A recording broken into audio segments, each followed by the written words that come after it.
Queremos, nessa manhã, nesse momento, cumprimentar a todos com a gloriosa paz de nosso Senhor Jesus Cristo. Quero lembrá-los, fazendo menção, quando logo após a ressurreição do Senhor Jesus, em que os discípulos estavam acuados, com medo dos judeus, com medo do Estado romano, a opressão, a perseguição. E o Senhor se colocou no meio deles e disse, Shalom Aleichem, quer dizer, paz seja convosco. Essa mesma paz eu desejo a você, que ela te encontre aonde quer que você esteja. Portanto, a todos os nossos amigos, aqueles que nos acompanham através dessa live, tenham um bom dia, uma boa tarde, uma boa noite, uma boa madrugada na presença de Deus, principalmente considerando aqueles que poderão nos alcançar através da gravação desse vídeo e aqueles que nos acompanham nesse momento. Eu quero te convidar nesta manhã para nós meditarmos na palavra de Deus. Na primeira lição desse trimestre, que diz respeito à carta aos Efésios, saudação aos destinatários.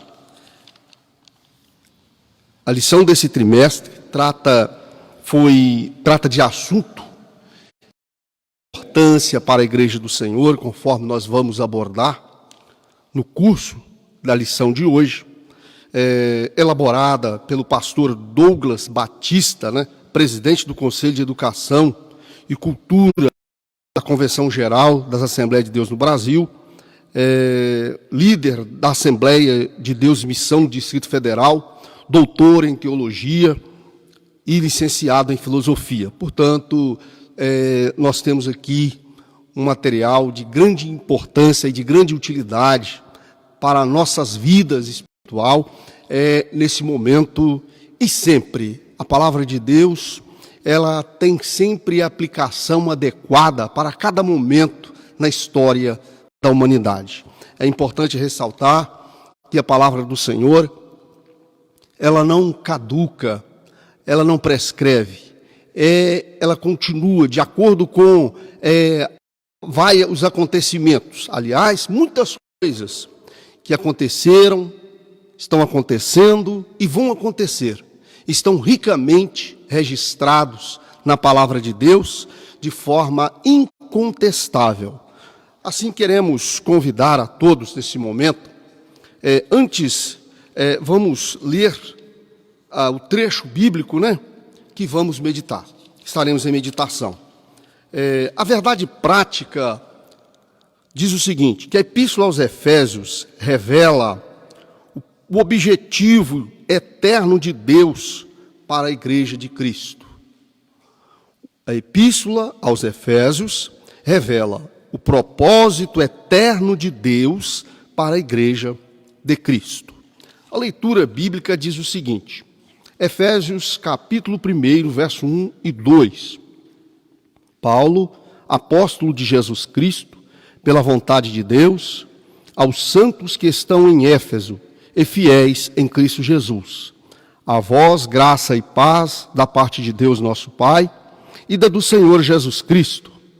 Em Atos capítulo 19, do verso 1 ao verso 7, diz o seguinte, deu que, enquanto Apolo Corinto, Paulo, tendo passado por todas as regiões superiores, chegou a Éfeso e, achando os discípulos, disse-lhes, recebeste vós já o Espírito Santo quando creste?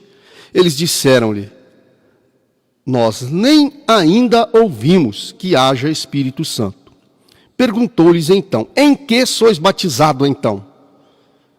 Eles disseram, no batismo de João. Mas Paulo disse, certamente João batizou com o batismo de arrependimento, dizendo ao povo que cresce no que após ele havia de vir, isto é, em Jesus Cristo. E os que ouviram foram batizados em nome do Senhor Jesus.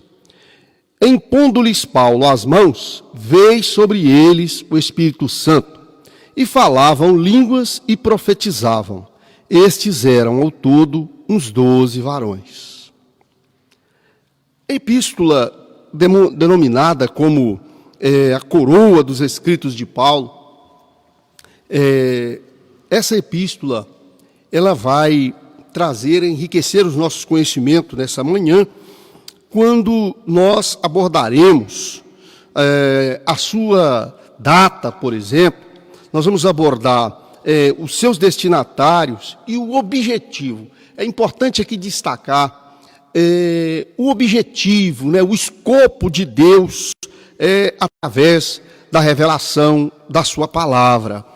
A epístola aos Efésios é denominada de a coroa dos escritos de Paulo e ainda de rainha das epístolas. Nela, o propósito eterno de Deus para a igreja está revelado por meio de Cristo Jesus. Nesta lição estudaremos os aspectos introdutórios e as principais abordagens doutrinárias da epístola. Durante esse estudo, o conteúdo da epístola deve nos levar à adoração a Deus e o aperfeiçoamento da nossa vida cristã.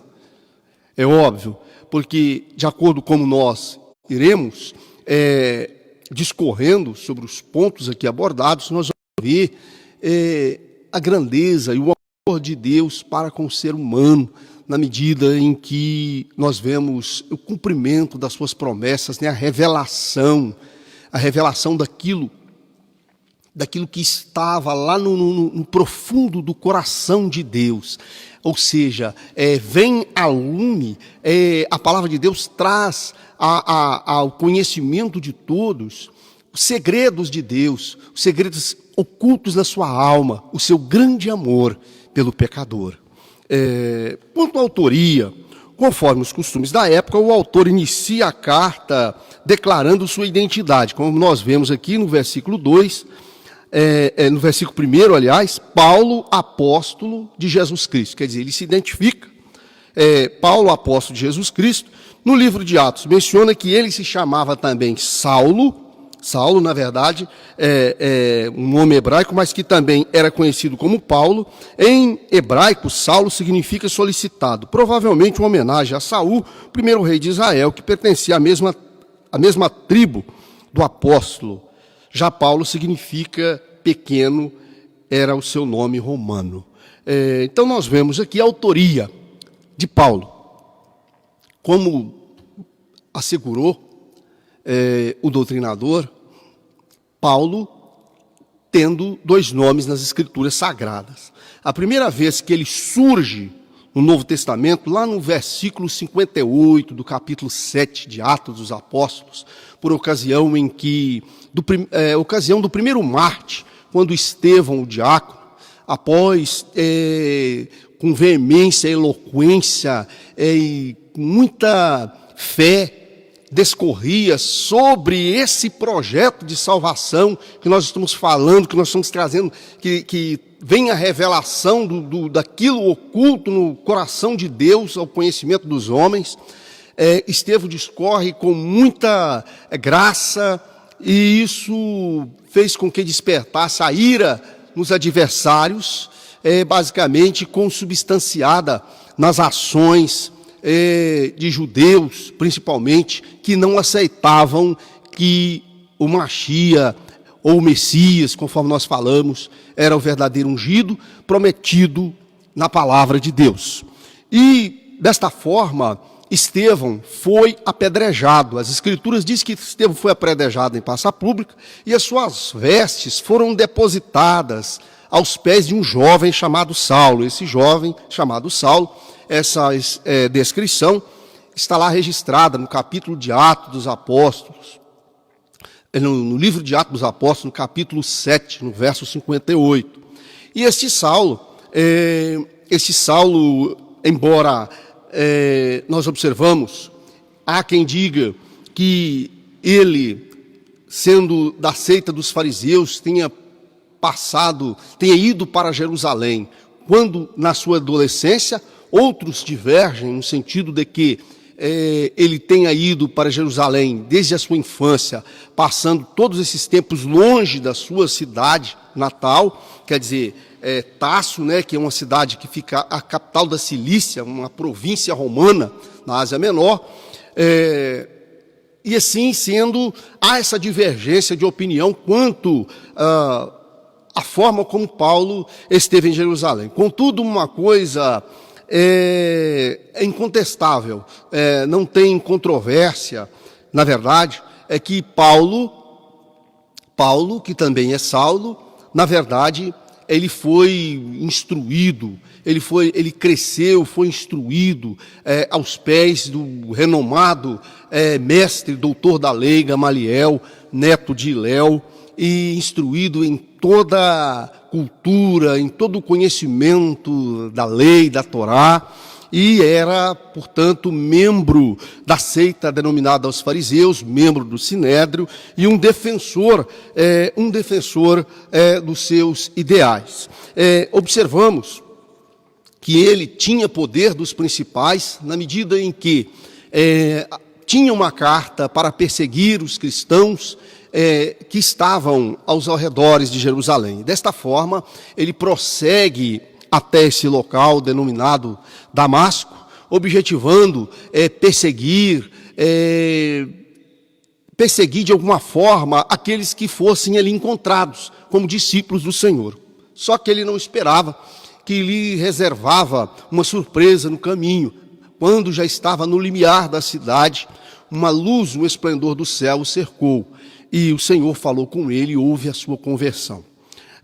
A palavra Saulo, na verdade, é do hebraico Shaul. Shaul é o primeiro rei de Israel, que significa, aqui embora o doutrinador tenha usado o verbo no particípio, nós podemos usar também o verbo no infinitivo, pedir, solicitar, orar por, pedir por, solicitar. Então, de um certo modo, poderíamos fazer a seguinte tradução: aquele alcançado através da oração, sendo esse um significado mais estendido do seu nome, Shaul, alcançado através da oração, solicitado. E o seu nome romano, tendo em vista que nascera nessa província romana, provavelmente em consequência da dispersão dos judeus, e tendo a sua família ido para aquele local, ele nasceu naquele local, e como todo judeu, deve ter sido apresentado ao 8º dia, era circuncidado ao 8º dia do seu nascimento, e Paulo significa de pequena estatura, como se fosse, como nós falamos aqui no Brasil, por exemplo, na linguagem vulgar, um anão, um baixinho. Então era isso aí a realidade, o significado de Paulo. A assinatura apostólica, nas 13 cartas de sua autoria, o apóstolo se identifica como Paulo, nunca como Saulo, provavelmente por considerar o nome mais apropriado para evangelizar o mundo gentílico. Outro detalhe relevante é a reivindicação da sua autoridade apostólica, com ressalva pela vontade de Deus, isto é, não escolhido pelos homens. É importante, nesse texto, destacar a sua identificação como Paulo tem a ver com o objetivo da sua chamada. Se nós analisarmos, quando o Senhor intercepta este homem na estrada de Damasco, e ali ocorre efetivamente a sua conversão, pois tão logo o esplendor de luz caiu sobre ele, o que aconteceu com ele imediatamente? Ele ficou cego, perdeu a visão. E a voz falava com ele, creio que uma voz como de um trovão grave, e dizia a sua pergunta, uma resposta à sua pergunta, pois observamos que de imediatamente ocorreu a sua conversão, pois Paulo dizia: quem é, Senhor? Notem bem que essa expressão já o colocava na condição de servo. Quem é, Senhor? Ele disse, o que falava com ele disse, eu sou Jesus, a quem tu persegue. Né? Eu sou Jesus a quem tu persegue. E quando o Senhor o orientou para que ele procurasse um determinado discípulo chamado Ananias, e lá, quando ele chega na casa desse discípulo, mais adiante, na casa de um determinado discípulo, esse discípulo, ao ver Paulo, teve medo, o discípulo teve medo daquele homem, porque eu conhecia, sabia muito bem o que ele fazia. Então o Senhor falou com ele, não se preocupe, porque esse é para mim um vaso escolhido para levar a palavra diante dos gentios. E isso aí, nós temos uma ligação com esta expressão, porque Paulo, na verdade, ele foi chamado, porque ele conserva, aliás, esse nome de Paulo, mais do que o nome de Saulo, que é o seu nome das suas origens, o nome da sua gente, e ele conserva mais o nome gentílico. O nome gentílico porque o coloca mais próximo dos gentílicos. É esse povo gentil que ele vai conquistar através da sua palavra, esse povo gentil que ele vai impactar através da pregação da sua palavra. E outro detalhe interessante é que ele liga o seu ministério à vontade de Deus. Portanto, o que ele efetivamente estava realizando não era produto dos seus ideais, não era engedrado em sua mente, mas ali fora colocado pelo próprio Deus. Ele estava, portanto, realizando a obra de Deus. Deus o chamara para aquela finalidade específica de levar a palavra àqueles que estavam longe, aqueles que antes separados, aqueles que antes considerados imundos, né, destituídos da glória de Deus, sem poder efetivamente participar daquele privilégios que tinham os judeus, de ter a oportunidade de ter paz, de ter uma comunhão com Deus verdadeiro, Deus criador dos céus e da terra. Paulo traz agora, ele é o signatário dessa mensagem para essas pessoas que estavam longe. Uma epístola da prisão, outro fato interessante. Ele estava preso em Roma quando ele escreve essa carta aos Efésios. E nós observamos que a obra de Deus é interessante, ela parece caminhar num caminho que contraria a lógica, né? Nós observamos que é só nós trazermos como exemplo os fatos dos milagres, né? A regra de onde se tira alguma coisa é que fique menos do que tinha.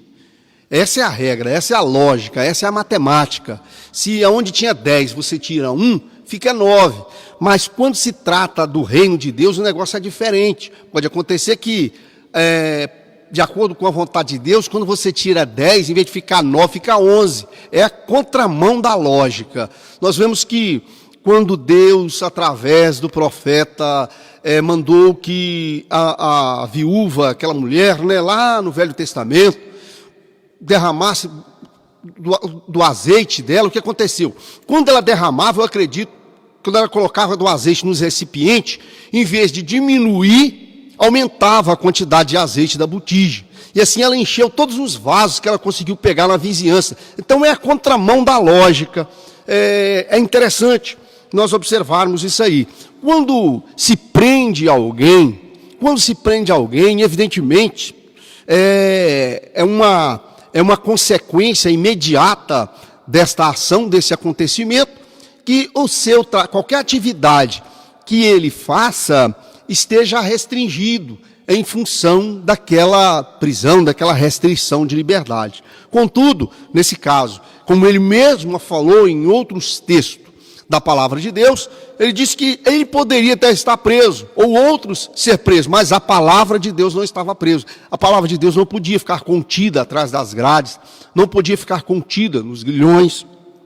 E mesmo atrás das grades, ele ali como embaixador, né, como embaixador de Deus na terra dos viventes, ele transmite a palavra do reino dos céus. De acordo com Atos, após realizar 3 viagens missionárias e implantar igrejas na região do Mediterrâneo, Paulo esteve em prisão domiciliar por cerca de 2 anos, conforme registrado no livro de Atos, capítulo 28, verso 30, entre os anos aí de 60 a 62 depois de Cristo, aproximadamente. A partir dessa premissa, a data provável da redação dessa epístola aos Efésios aconteceu provavelmente nessa época, entre aí o ano 61 e 62 depois de Cristo. É a data provável em que ele teria escrito essa epístola. Pois bem, vamos aos destinatários dessa epístola. A cidade de Éfeso, fundada por volta de 1050 a.C., tornou-se num centro político, comercial, religioso da Ásia Menor, atual país da Turquia. Era uma cidade litorânea, cujo porto desaguava no mar Egeu.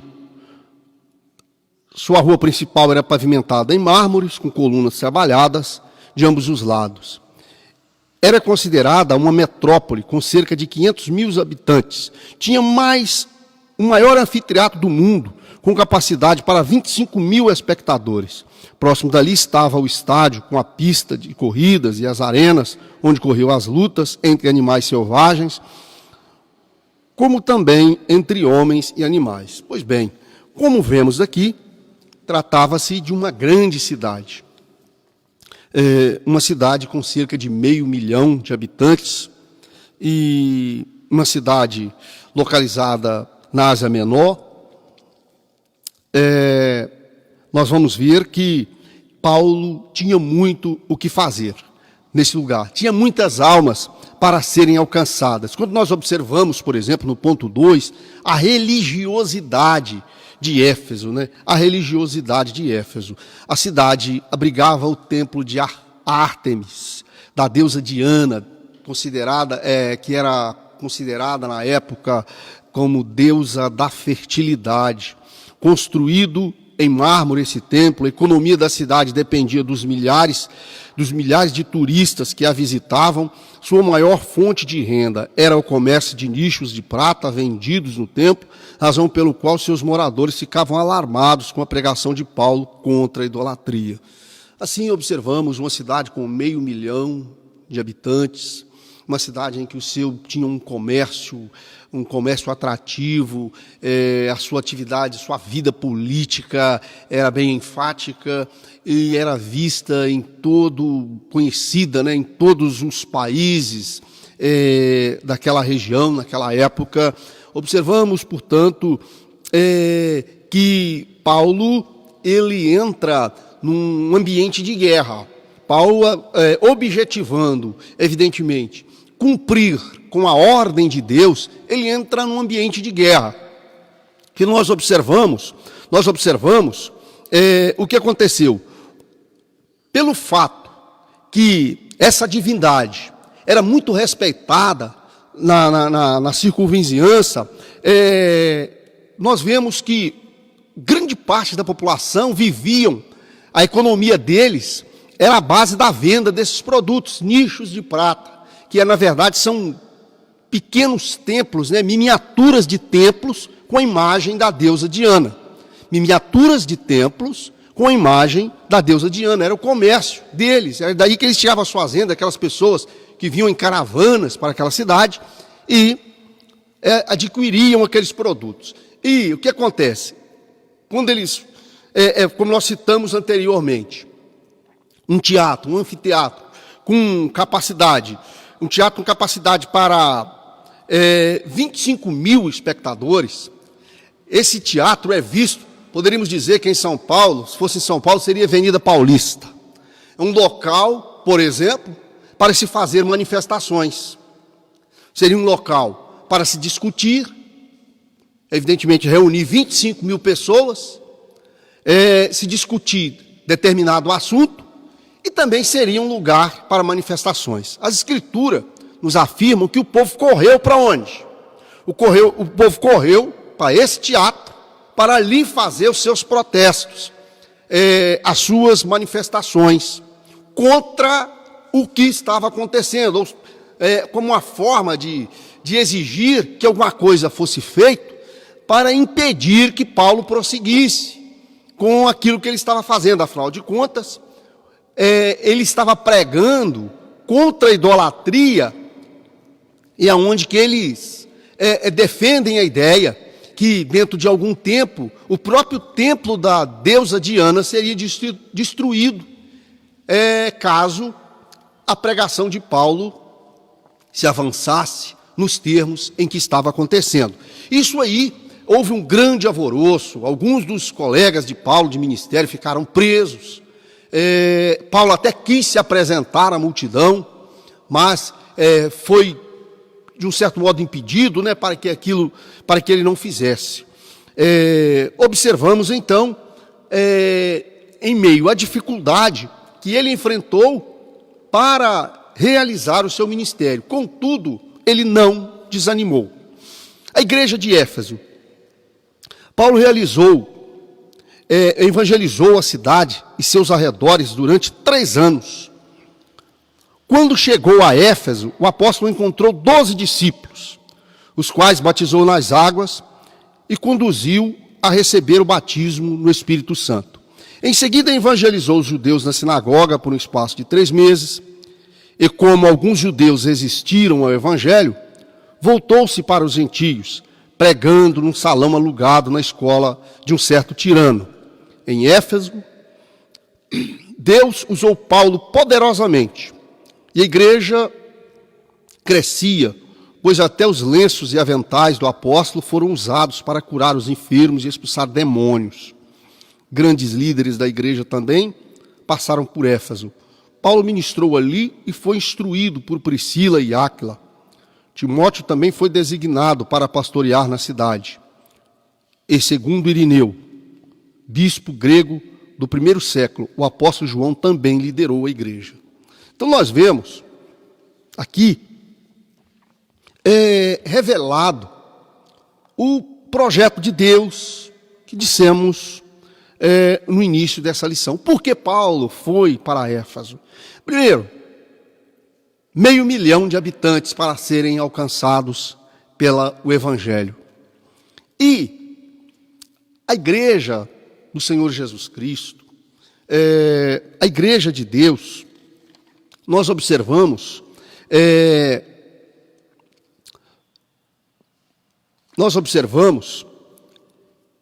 que ali existiam servos do Senhor que se converteram, que ouviram o Evangelho, primeiro através de João Batista, como menciona aqui 12 discípulos.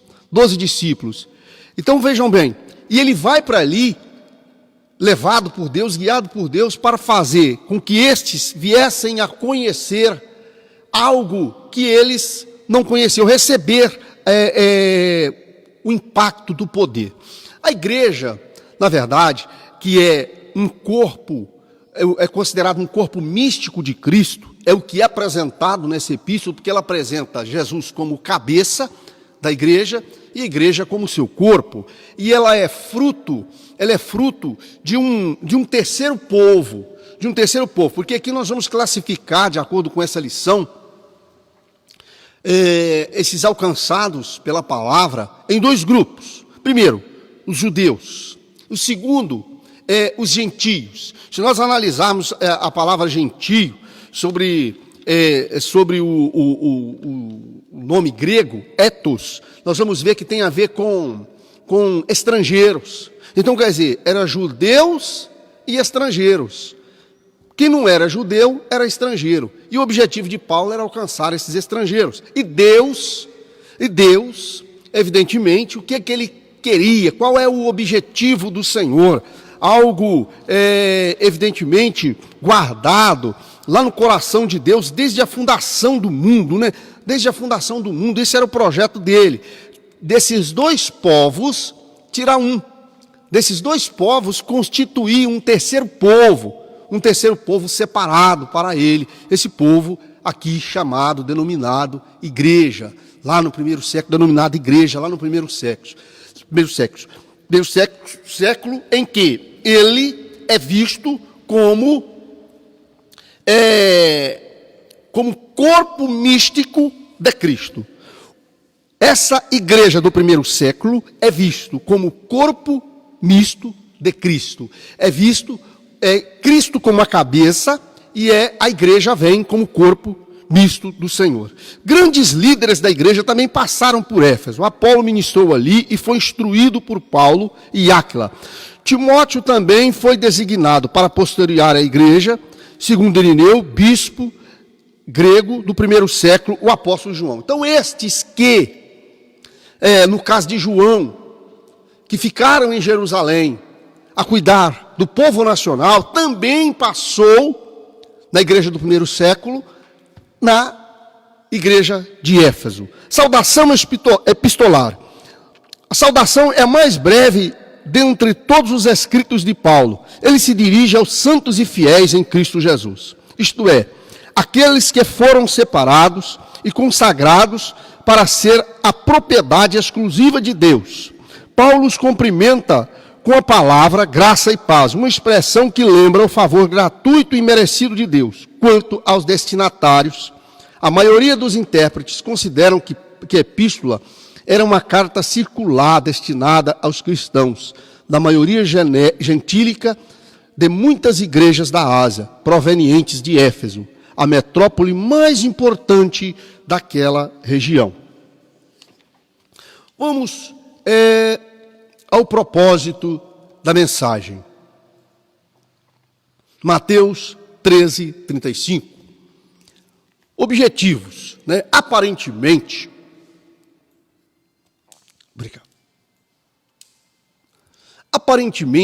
a epístola não aborda nenhum problema específico, como em outras de Paulo. Porém, nos capítulos iniciais da carta, percebemos algumas ênfases que sinalizam uma solução de certas questões. Por exemplo, haviam novos convertidos que vinham do mundo helênico e praticavam religiões de mistérios e magia, mas agora se reuniam com os santos de Éfeso. Não por acaso o apóstolo Paulo mostra que aqueles crentes, que Cristo está no controle do universo inteiro. Também é possível perceber outro tipo de ênfase do apóstolo. O passado daqueles cristãos era marcado pela imoralidade, bebedeiras. Mas uma vez salvos pela graça, eles deveriam adotar um novo estilo de vida em Cristo. Destaca-se ainda uma preocupação com a unidade e a paz entre judeus e gentios cristãos, enfatizadas pelo plano universal da redenção para ambos. Sob essa premissa, então poderemos considerar que uma das intenções do autor aos Efésios era de atender à múltipla necessidade da igreja sob uma perspectiva pastoral. Por isso a carta é apontada por estudiosos como o tratado teológico sobre a igreja, o corpo de Cristo. Como nós vemos, nesses propósitos, todas as cartas têm os seus destinatários,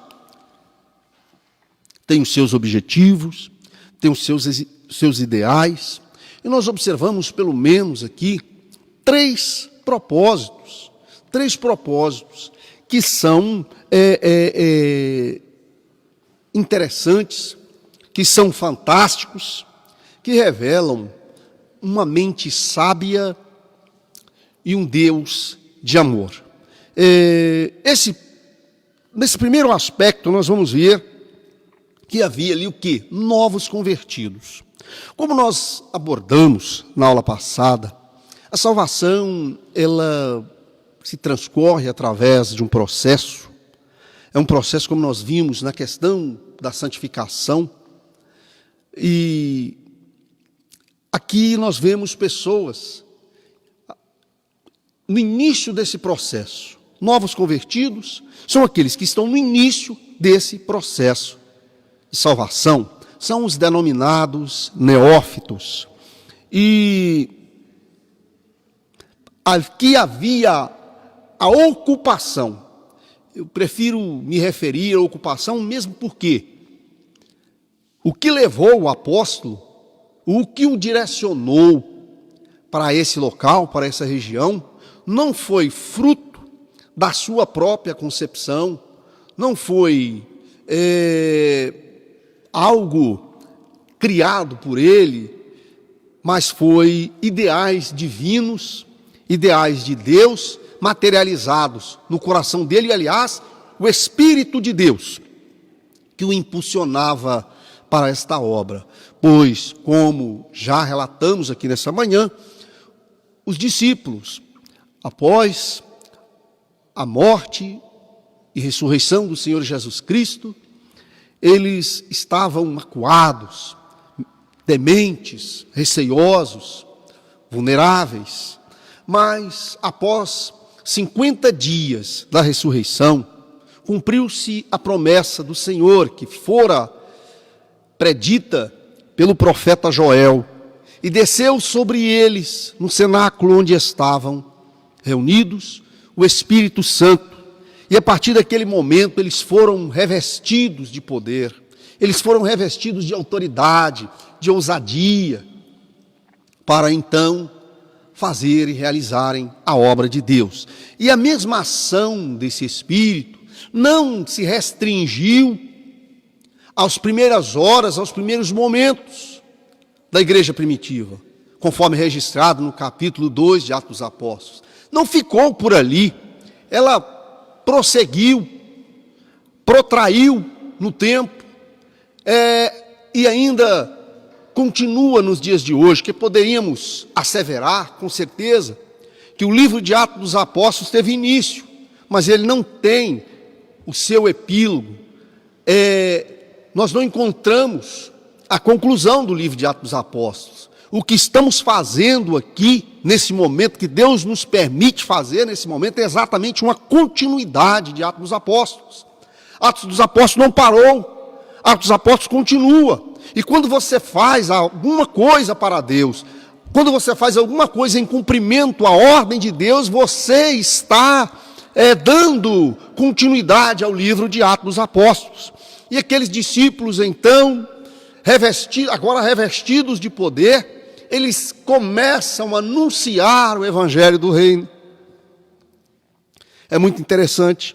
E aqui as Escrituras nos informam que havia novos convertidos ali, provavelmente pessoas que eram do mundo helênico. Quando se fala em mundo helênico, nós temos que pensar nos bárbaros, o que a história narra sobre um povo denominado bárbaros, um país chamado, uma região chamada Hélade, onde habitavam os helênios, povos que foram na época, se levantaram e conquistaram, por exemplo, conquistaram a Grécia, os macedônios, vamos falar de macedônios, né? Macedônios que conquistaram a Grécia na época. E quando se fala nesse período do helenismo, nós vamos destacar aqui Alexandre Magno, Alexandre o Grande. Então esse povo que eram conduzidos pelo misticismo,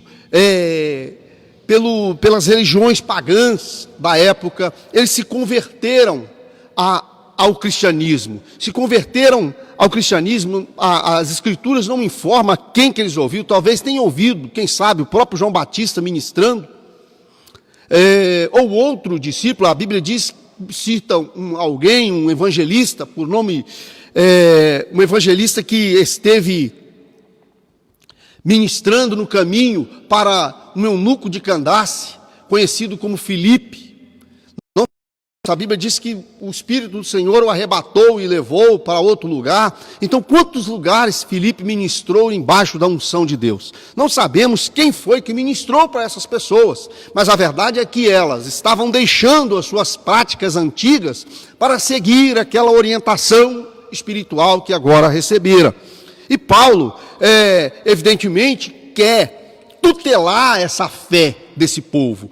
Paulo quer tutelar a fé desse povo, quer protegê-los. Então nós observamos que haviam novos convertidos que vinham de onde? Desse mundo helênico, desse mundo grego conquistado pelos macedônios, que praticavam religiões de mistérios e magias, mas agora se reunia com os santos de Éfeso. Quer dizer, aqueles de Éfeso tinham verdadeiramente convertido a Deus e agora passavam a se reunir com eles. Não é por acaso que o apóstolo Paulo mostra aqueles crentes que Cristo está no controle do universo inteiro. Quer dizer, ele vem enfatizar, mostrar o poder de Deus. Também é possível perceber outro ponto importante. Aqueles cristãos, olha só, não só marcados pela idolatria, mas também pela imoralidade, né? A imoralidade, a perversidade, a bebedeira, enfim, a impiedade.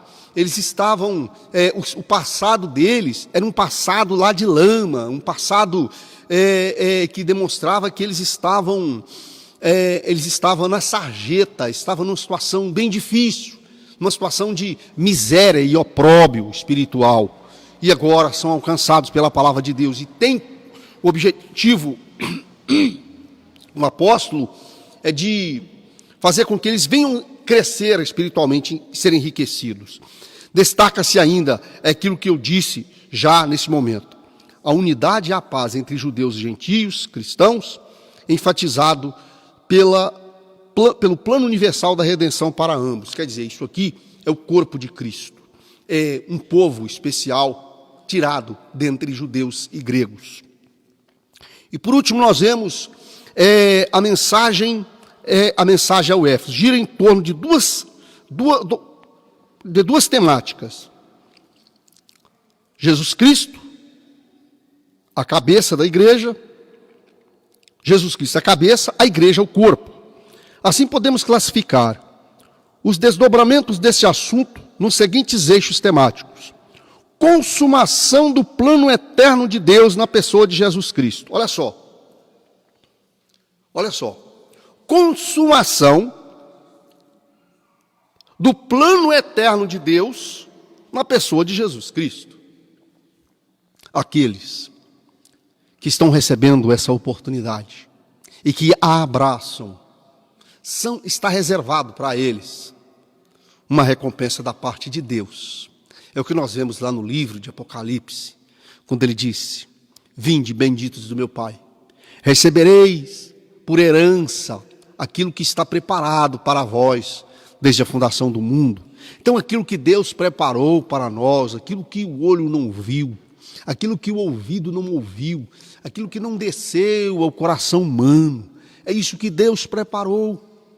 Não no primeiro século, não, lá no passado. Deus preparou para nós, a Bíblia diz que Deus preparou para aqueles que o amam. E esse é o plano de Deus. A consumação, né? Consumar, colocar em prática aquilo que Ele projetou antes de todas as coisas, que existisse a construção do mundo. A atuação do Espírito Santo como um garante da experiência de salvação. O Espírito Santo é o garante, é o penhor da nossa salvação. Por quê? Como o próprio nome, que alguns nomes que ele recebe na Sagrada Escritura, como Paráclito, por exemplo, aquele que vem para ficar do lado, para assessorar, para dar força, para dar coragem. Foi efetivamente o que aconteceu lá nos primeiros dias da igreja. Lá nos primeiros dias, enfrentando toda a adversidade, nós observamos. Será que Pedro e João, teriam a ousadia de falar para os membros do Sinédrio como eles falaram depois que estavam revestidos do poder do alto? Eu pergunto. O que dera ousadia, o que dera autoridade para um discípulo chegar: eu não tenho ouro, eu não tenho prata, mas o que eu tenho, isso te dou, em nome de Jesus, levanta e anda. E o enfermo, o paralítico levantava e andava. O que deu autoridade ao próprio diácono Estevão para anunciar diante da plateia com tanta veemência é exatamente essa atuação incontestável do Espírito de Deus. trazendo a experiência de salvação, a reconciliação dos povos por intermédio da cruz de Cristo. É uma coisa interessante, Há alguém que tem uma mente, né? Uma mente para pensar. Quando nós olhamos, por exemplo, lá o próprio alfabeto hebraico, né? Ela tem uma letra chamada Aleph, uma consoante chamada Aleph. É a primeira letra do alfabeto hebraico. Das suas 22 letras, uma consoante chamada Aleph, que na escritura hebraica ela não é pronunciada, ela não tem força de expressão. Para que nós observamos a expressão dela é através de um sinal maçorético. Mas estudiosos dizem que aquela letra é formada por 3 letras, por mais 2 iud e um vav. E esse vav seria um termo de ligação entre o Deus eterno e as coisas, e uma revelação, e aquele vav seria Cristo de braços abertos. E aqui eu vejo a reconciliação do povo por intermédio da cruz de Cristo, quer dizer, a cruz de Cristo, um Cristo de braços abertos, reconciliando o mundo com Deus. Quer dizer, Cristo, através das feridas que ele levou, através da sua morte na cruz, ele te dá oportunidade para que você tenha paz com Deus.